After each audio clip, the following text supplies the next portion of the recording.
Hey guys, welcome back to my channel. If you're new here, what up? My name is Melissa and we talk about all things plants. Today, I'm going to go around and I'm going to show you what I have propagating and some new growth on some of my plants. It is the middle of winter. It is very cold here in Canada and I think that it's amazing that a lot of my plants are popping out new growth. So let's jump into the video. First, I'm going to take you through all of my propagations. First up, I have this Transcantia. It's like, what are those, striped Transcantias.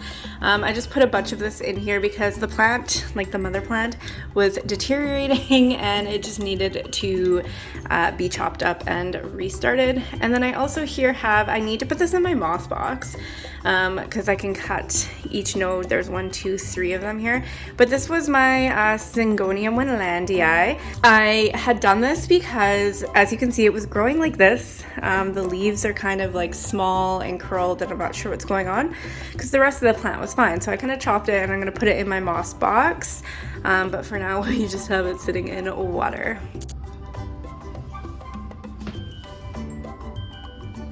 This here is my DIY candle holder propagation station.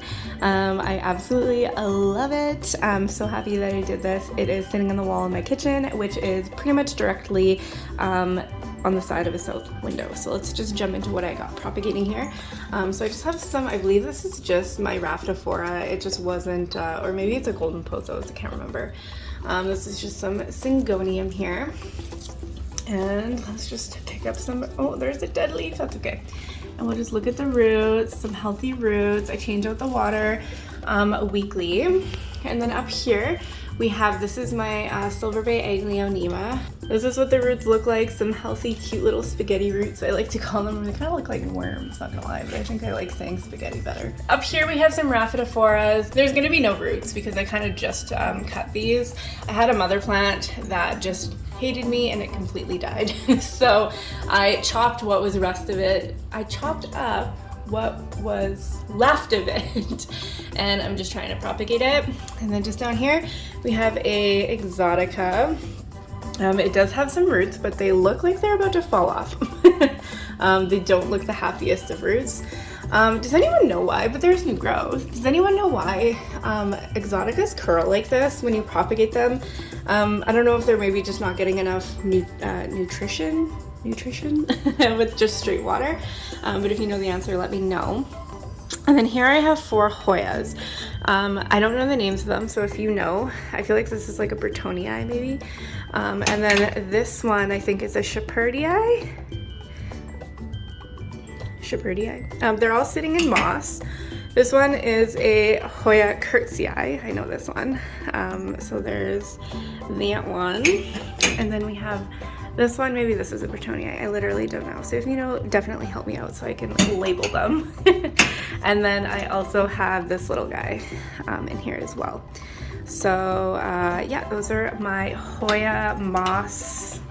They're just in little cups with moss, and I water the moss every time I see it get dry. And then all the way at the top here, I'll bring this one down. It is actually a Philodendron melanochrysum. It was struggling, so I cut back the plant itself.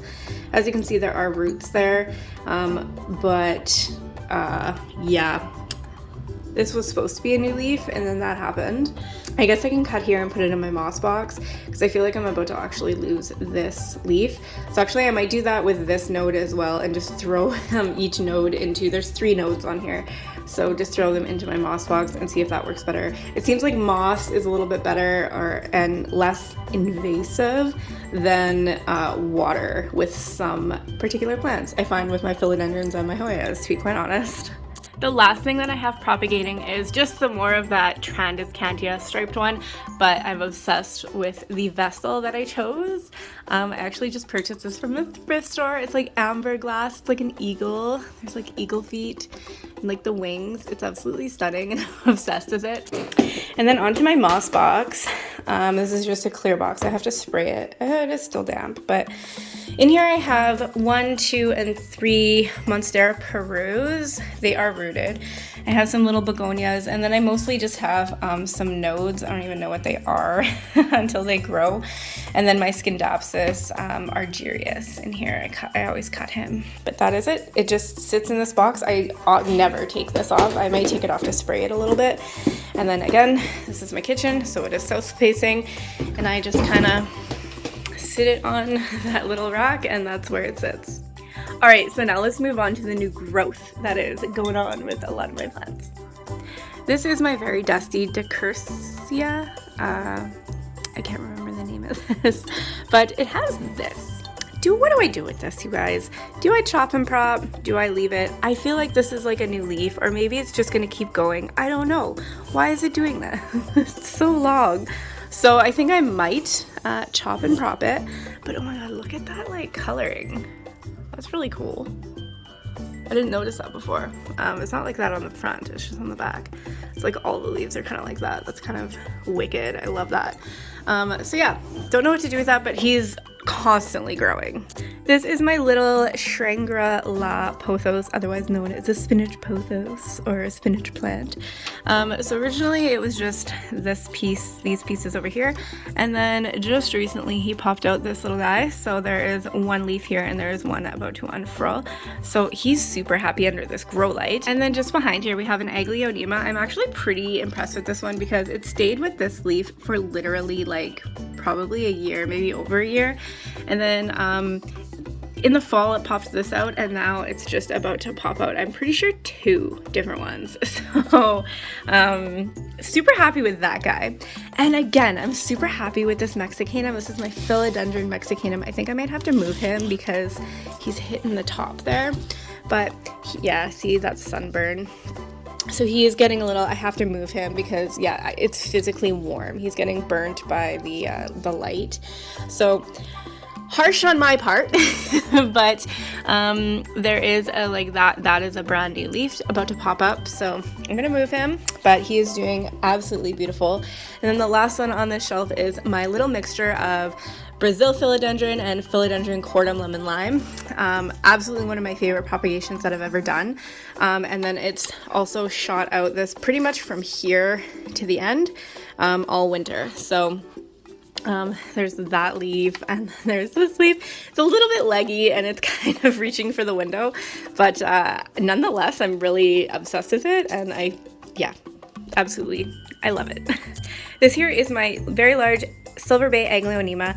This plant I am struggling to keep happy in the sense of it will not stop blooming. I don't want it to bloom anymore. Why? Because it's dropped so many bottom leaves, which I'm okay with, but like there's so many there's 3 blooms here, there's 2 blooms here, and this one just recently bloomed 4.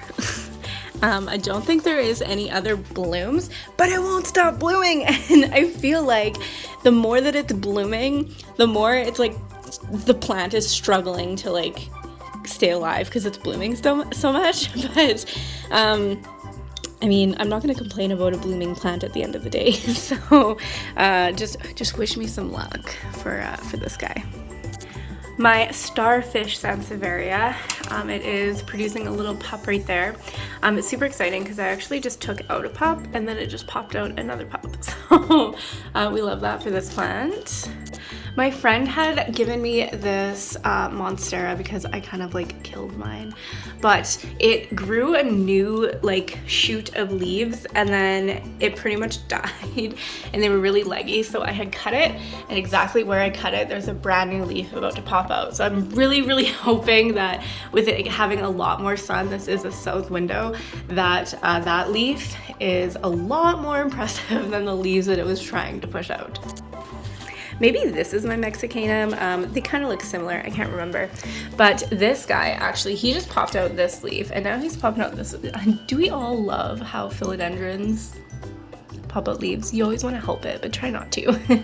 But yeah, popping out leaves, and this guy is always popping out growth. My Philodendron tortum, again, also, the last leaf it popped out didn't survive. but I believe this is a new leaf right here. So let's high hopes, maybe not, maybe there's a leaf inside there. It's impregnated. So send all of the lovely plant vibes my way. My ZZ Zenzi, this is one of those plants that literally have done nothing since I've gotten it, and I've owned it for a very long time, like over a year and a half, and then it finally it's popping out a brand new shoot. I absolutely love it. I wanted to get big and big and big because I think this is one of the cutest plants ever. ZZ plant is just a cute plant in general. All right, so this plant shelf is sitting in my bedroom, which is north facing, but as you can see, I have 2 grow lights, and I don't often turn them on, but I try my best. So the plant's on the top. This is this is probably my favorite plant. This is my Philodendron squamiferum hairyform. That is a brand new leaf, but like this whole new shoot, this is all new, all winter, like 3 new leaves. So I think I need to find a stick for him. And then my Philodendron imbi, you can tell that this is a brand new leaf, and there is another leaf about to pop. So these 2 plants are absolutely loving their life up there. My Scindapsus trubii is also super happy here. This is a brand new leaf. This is a brand new little section, and then there's a leaf about to pop there. So we love that. I'm a little disappointed in my my pink princess. No new leaves. I think this was a new leaf, but it hasn't done anything in quite a while. If you follow me over on Instagram, you'll know the story about this Monstera Peru, but this was a brand new leaf that I think got a little sad, but that's okay. And then this brand new leaf that's popping out. You guys, I can't believe it. It's the middle of winter, and this is a north window. And I don't often put these grow lights on. I try to a few times a week, but sometimes it never happens. And then just going down here, this is my, what is this one? Philodendron. I can't remember the name of it. But again, this guy has pretty much done nothing since I potted him up. He was an import that I got, and then he's popping out a new leaf right there. So I'll have to move him because he's gonna hit the top of the rack. And then just moving over, the last one in this room is my Syngonium albo. It was starting to deteriorate, so I threw it in here in less light, and it popped out this beautiful new leaf. So we're super happy for that guy. Sometimes you just need to play around with your plants to figure out what they actually like. This here is my just a regular green ZZ plant. It sits kind of like in my hallway, so there's literally no light. It relies on this north living room, and it's always been here. And there's 1, 2, 3, 4, 5, 6, 7, like 8 new shoots. So I don't know if there's any like newer ones down there, but yeah, definitely obsessed. This is one of those easy plants that you can not put in a corner, in a dark corner, but it can tolerate a little bit of that. So don't be afraid to do that. Alright guys, I hope you enjoyed this video. I'm struggling to figure out what to post in the winter time. It's really hard. So drop some plant video ideas down in the comment section below. If you made it this far, don't forget to hit that like button, subscribe to my channel if you like content like this, and I'll see you guys in the next video. XOXO, bye!